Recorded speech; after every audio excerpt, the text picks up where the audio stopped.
Je vais vous montrer comment construire la médiatrice de ce segment AB à l'aide du compas et de la règle, donc sans utiliser l'équerre.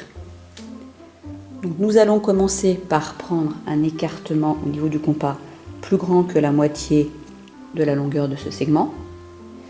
Et ensuite, nous commençons par pointer au niveau du point A et nous faisons 2 arcs de cercle comme ceci.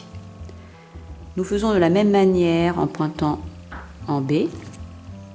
Nous faisons 2 arcs de cercle de centre B de même rayon. Nous n'avons pas changé le rayon. Nous obtenons ainsi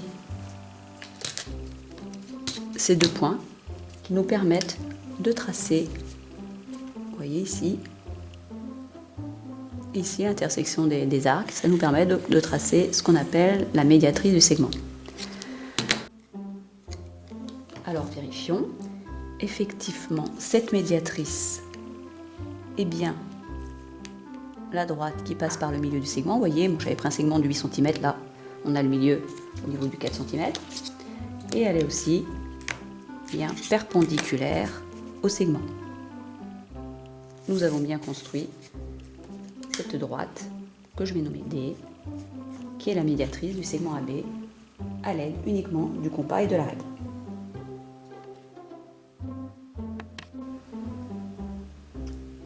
Je vais ajouter une petite remarque pour la construction de la médiatrice du segment AB.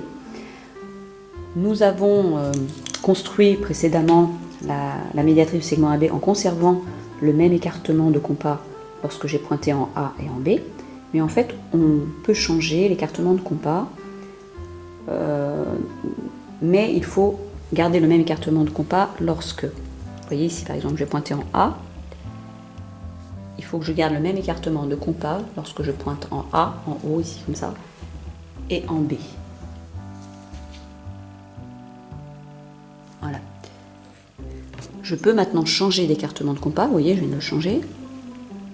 Voilà, c'est pas le même, hein. Mais à ce moment-là, je garde le même écartement de compas lorsque je pointe en A et en B quand je vais le faire au-dessous du segment AB.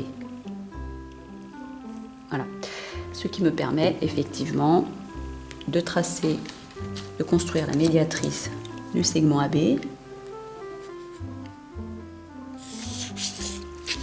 Là, je peux vous montrer. Donc, on voit bien que c'est le milieu ici et on voit bien aussi que c'est perpendiculaire. On peut changer l'écartement de compas. Vous allez voir, je prends encore un autre écartement, n'importe lequel. Je peux le prendre un peu plus grand pour le dessous. Par contre, je garde le même lorsque je pointe en B et en A si je suis du même côté du segment AB. Je peux en prendre encore un autre, cette fois au niveau au-dessus du segment AB, et on obtient en fait, vous voyez, toujours des points sur la droite.